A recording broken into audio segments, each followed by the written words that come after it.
आज ईरान और इजराइल को पक्के दुश्मन माना जाता है। उनकी दुश्मनी हेडलाइंस में छाई रहती है और दुनिया की सोच को शेप देती है, लेकिन यह दुश्मनी उतनी पुरानी या तय नहीं है जितनी दिखती है। दशकों पहले ये दोनों देश करीबी पार्टनर थे जो कॉमन इंटरेस्ट्स और एक दूसरे की ज़रूरतों से बंधे थे। उन्होंने सीक्रेट्स शेयर किए, बड़े प्रोजेक्ट्स पर साथ काम किया और एक साथ फ्यूचर बनाने का सोचा। उनका अलायंस स्ट्रैटेजिक था जो अरब डोमिनेटेड रीजन में अकेलेपन की फीलिंग से पैदा हुआ था।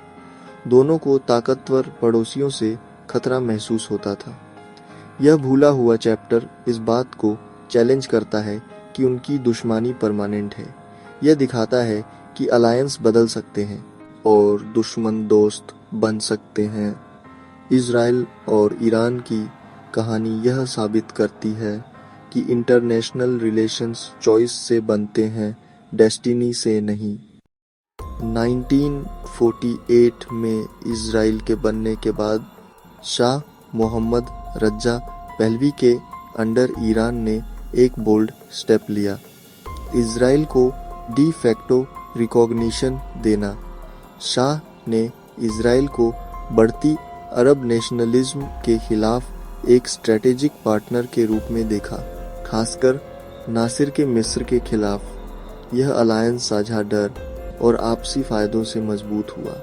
ईरान ने इजराइल को तेल सप्लाई किया, जबकि इजराइल ने टेक्नोलॉजी और एक्सपर्टीज प्रोवाइड की। पेरीफेरी डॉक्ट्रिन ने इजराइल को ईरान जैसे नॉन अरब स्टेट्स के साथ अलायंस बनाने के लिए गाइड किया। उनका कोऑपरेशन प्रैक्टिकल था, टेक्नोलॉजी के लिए तेल, मॉडर्नाइजेशन के लिए सिक्योरिटी। लीडर्स ने सद्भाव को बढ़ावा देने के लिए प्राचीन रिलेशंसों का आह्वान किया, जैसे कि साइरस द ग्रेट का यहूदियों को आज़ाद करना। शाह के सेक्युलर मॉडर्निस्ट शासन ने इजराइल को प्रोग्रेस का एक मॉडल माना। स्ट्रेटेजी, इकोनॉमिक्स और नैरेटिव के इस मिश्रण ने एक मजबूत स्थायी पार्टनरशिप बनाई। उनका अलायंस दशकों तक रीजनल स्टेबिलिटी का एक आधारशिला था।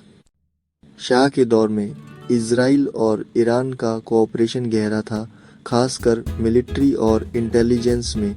मोसाद और सवाक ने इंटेलिजेंस और ट्रेनिंग शेयर की, कॉमन थ्रेट्स को टारगेट करते हुए।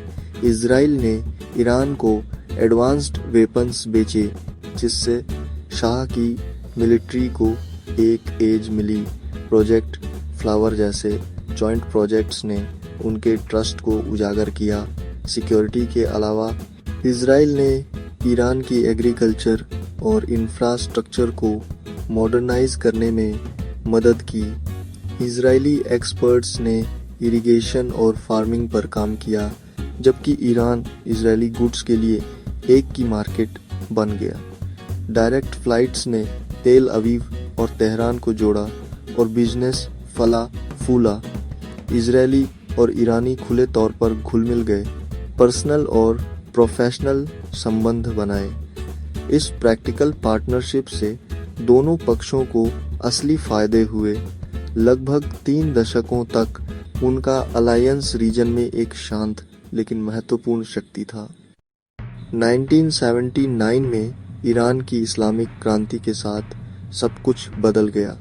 शाह को उखाड़ फेंका गया और अयातुल्लाह खुमैनी के नए शासन ने वेस्ट और इजराइल को रिजेक्ट कर दिया। इस्लामिक रिपब्लिक ने इजराइल को दुश्मन के रूप में देखा। फिलिस्तीनी कॉज को सपोर्ट करना ईरान की फॉरेन पॉलिसी का सेंट्रल पॉइंट बन गया। इजराइल के साथ सभी संबंध रातों रात टूट गए और दशकों का कोऑपरेशन गायब हो गया। ईरान के नए लीडर्स ने इजराइल के प्रति एनिमी को एक कोर प्रिंसिपल बना दिया। दोस्ती एक गहरे पॉलिटिकल और आइडियोलॉजिकल शिफ्ट का शिकार बन गई। कुछ ही हफ्तों में सहयोगी विरोधी बन गए। 1979 के बाद ईरान और इजराइल का रिश्ता कोल्ड पीस से खुली एनिमी में बदल गया। ईरान ने लेबनान में हिजबुल्लाह बनाने में मदद की, जिससे इजराइल के खिलाफ प्रॉक्सी वॉर्स को बढ़ावा मिला।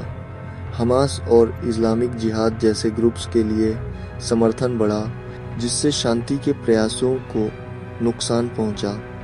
इजराइल में हुए आत्मघाती हमलों का संबंध ईरानी समर्थन से था। ईरान की न्यूक्लियर महत्वाकांक्षाओं के साथ प्रतिद्वंद्विता बढ़ी, जिसे इजराइल ने अस्तित्व का खतरा माना। इजराइल ने गुप्त ऑपरेशंस से जवाब दिया, साइबर अटैक्स, तोड़फोड़ और लक्षित हत्याएं।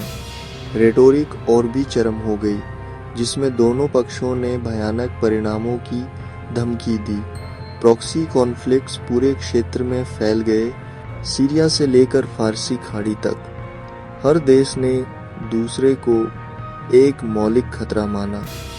जो एक स्ट्रेटेजिक अलायंस के रूप में शुरू हुआ था, वह दुनिया की सबसे खतरनाक प्रतिद्वंद्विताओं में से एक बन गया। पार्टनरशिप से एनेमी में बदलाव साफ है। शाह के अंडर व्यावहारिकता और साझा हितों ने रिश्ते को परिभाषित किया। आज विचारधारा और अविश्वास हावी हैं। कोई डिप्लोमेटिक संबंध या कोऑपरेशन नहीं है। इंटेलिजेंस शेयरिंग जासूसी बन गई है।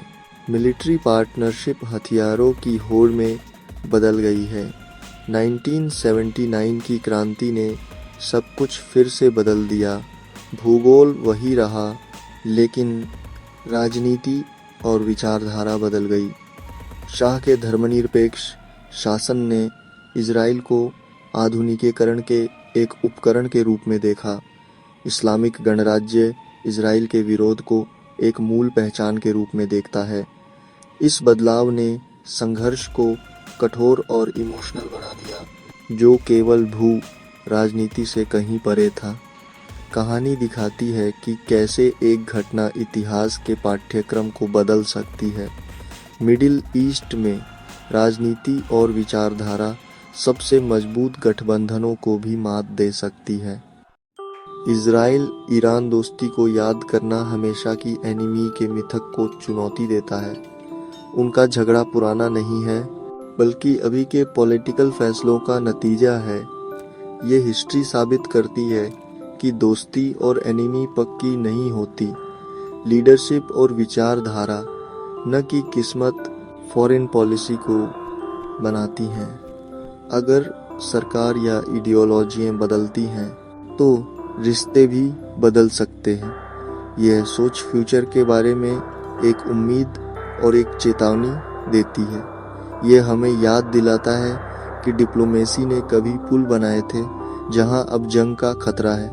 इस पास्ट को समझना ज़्यादा शांतिपूर्ण मिडिल ईस्ट की कल्पना करने की दिशा में पहला स्टेप है। इजराइल और ईरान की कहानी एक सबक है कि दुनिया कितनी जल्दी बदल सकती है।